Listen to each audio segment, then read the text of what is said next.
Hey guys, what's up? It's Teeds here coming at you with my first episode of my Cal Poly Mustangs Dynasty on NCAA 14. Before I get into everything, if you guys like this idea and enjoy this video, please don't forget to smash that like button. Down below are links to my previous series, so definitely take a look at those. And if you want to interact with me on social media, definitely check me out on Twitter or Instagram. Links down below for that as well. But other than that, guys, let's get into this series. So, Cal Poly is currently located in San Luis Obispo, California, Central Coast.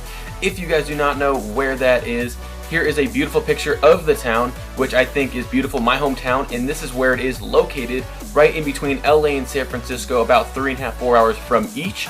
You're about 5 minutes from the beach. Absolutely beautiful, beautiful Obispo Beach picture right here.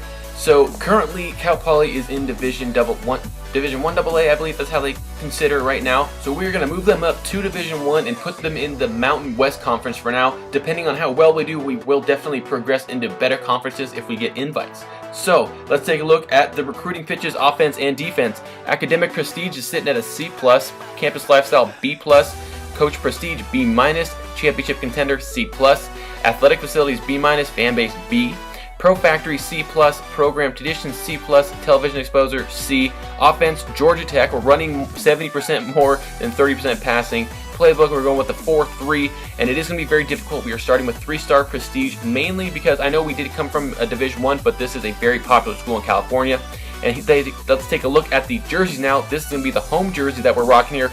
Gold, you know, lettering and everything like that on the jersey. Looks beautiful. And this is the away jersey. These are some of the jerseys that they did have in the past, so I tried to bring them back. Thought it'd be pretty cool. The green helmet with the black face mask is very cool. Here's a side view so you guys can see the CP on the side, their main logo. And I will be switching up a lot of these jerseys. Even though I'm going to be showing you the alternates and stuff like that. So here's alternate number 1. Try to get their new one in as quickly as possible, or as best as possible, excuse me. It's still not even that close. And here's the away version of that. They don't even have the 2 stripes on the side, so I had to go with 3. Still doesn't look too bad, if I do say so myself. And then we have a white helmet, which I think is sick. This is something that they've brought in within the last couple years. And I'll have a side view of this. This is the away alternate jersey. Excuse me, it's the away jersey with the alternate helmet. And take a look at that beautiful white on white with a CP. I think it looks pretty dirty, if I do say so myself. And here's what it would look like with our alternate jersey helmet. And just basically here's a couple of our mixture of our jerseys right now. And I really think it's going to be a fun series. Cannot wait to start it. Let's take a look at the roster. There were 2 huge signings for Cal Poly. Patrick Davis, who is 85 overall. Just like I did with the VCU series, we have 2 guys that have 85 overall. For this one, it's going to be Patrick Davis, who starts out as a freshman, 6'3", and he can run. So he's going to be a huge help for us to get things out of the gate, get them going. And let's take a look at our running backs. We got Shane Holloway, a junior, who's 81 overall. He's going to be our main guy. And then we also have Jamal Bradshaw, who I'm not sure I think he might be a freshman or sophomore. But a decent running back, which is going to be huge for us. That we have 2 that are pretty decent for us. So let's take a look now at the fullbacks. And we got Aaron Peoples, who is a senior, and that's something that we definitely did look at recruiting-wise. He is a 62 overall and not that good, so it's going to be tough. Doug Walters, wide receiver. We do not have a strong wide receiver core, as you see right here, 68, 67, 70, 66, 65, 64. So we will look into that as well. That's not something that we desperately need, but something that will definitely help us if we do have 3rd and long or we have to come back. So now let's take a look at our other players that we have coming on here. Tight end, we have a senior who is a 69 overall, man, Andrew Ratliff. He is decent. Left tackle, 70 something, and he's a senior, so we're going to need to look up at our line. 72, a sophomore, so this is huge. Left guard. Center is a 67 overall. This is brutal, guys. 64 sophomore right tackle. Wow. 70 right tackle. He's a junior. He might leave, which I doubt because he's so bad, but moving on to the left end, we have a 269 left end, a 71 right end. It's going to be very difficult with our defense, especially Eric Gaddis, 68, 64 on the defensive tackle. Linebacker is one of our strong spots here, so we have a 72 overall there. And look, it's a junior at 66. You got to be kidding me, as a middle linebacker. Right linebacker, we got Ishmael Montgomery. He's our impact player, 87, 82, or 72, excuse me. Cornerback, look at that. Terrible ratings. And here's our other signee that we had. He is not 88. I don't know why it says that. It always messes that up, but he is 85 overall, freshman, free safety, who is definitely going to be balling out for us from returning kicks and punts. And then we have Jesse Weddle, no relation to Eric Weddle, and one of our best players, honestly, is our kicker, Bryce Fields. He's a baller, and our punter is not too bad as well, 78 overall. And so that is going to do it for the roster, guys. And here I am setting up the recruiting board. One thing that you guys definitely should have mentioned, or not mentioned, noticed already, was how bad our offensive line was. So that is something that I am taking huge precaution in, trying to shore that up for next year. Center, guard, tackle, doing our best we can to make sure that we have as many players as possible. And then on the defensive end, defensive line, as well as cornerbacks, is the most imperative part, because I know we're probably going to get burned quite a bit on the defensive side. And I'm also going to be looking at a couple tight ends, as well as at least one fullback that hopefully has some interest in our school that we can bring onto the team to at least put some competition, because I think, if I'm not mistaken, I didn't go back in this video, but I think our fullback is a senior, and if that is the case, we definitely need someone.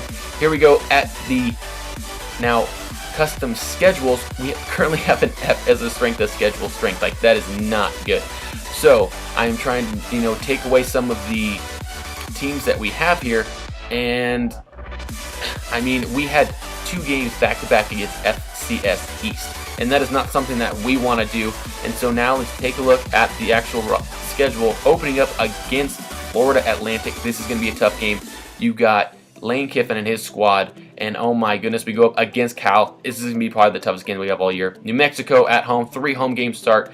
At Colorado State, our first away game, and then we go up versus Hawaii, another league game, and then at Arizona State, which is going to be super tough, my goodness, and then versus Auburn at home. That's going to be, okay, I take that back, that's the toughest game.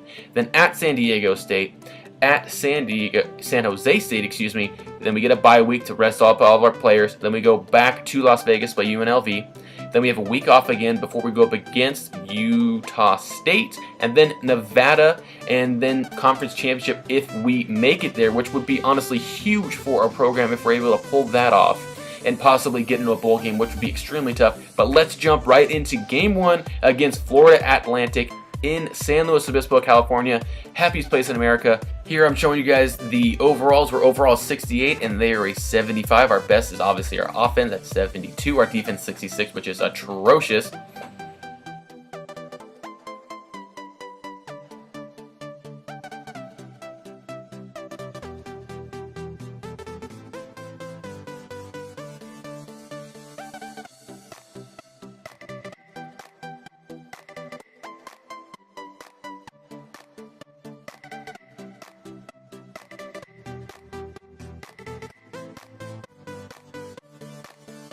One thing I did fail to mention, guys, is that we are currently ranked at 116th in the country in Division I football. Obviously, that's almost at the bottom of the spectrum. And take a look, we have Tim Walsh, who is their current coach, and it is sitting right there that he's coaching his first game at Cal Poly. First drive for us here. We're going the triple option. Patrick Davis pitches it early, got a little scared. Bradshaw is able to take a nice chunk of yards, 7 yards there, making it second down. And now we're at 3rd and 8 here as we do a play action pass, and he finds Bradshaw. I don't know how he stays in bounds there for the first down, which is huge. Definitely nice to see that our offense's pass and run is working pretty well as we run another option here. And oh man, Patrick got lit up, but hauled away. Oh my goodness. This is the longest play and longest touchdown run in Cal Poly history for Division I. Shane Holloway with the first touchdown for Division I for Cal Poly. Can you believe it? We take our first lead after our first drive, 1 for 1. And now the defensive side is going to be a huge struggle here. Play action pass, first play, and he finds his tight end. And one thing I don't like about NCAA football is 95% of the teams run a fast-paced offense, and that's what this is. As you'll notice that I'm playing with Williams quite a bit until I need to switch him, which is something I'll do all game, and he just dumps it off and gets about 24 yards. Now it is 2nd and 2, and they are just running it and passing it down our throats as they throw a passing TD to Nate Terry, their wide receiver, to tie it up 7 apiece. So it's now a minute to go left in the first quarter. Running the triple option, should have handed it off to the fullback there, but he didn't, for a 0-yard gain, making it now 3rd and 7.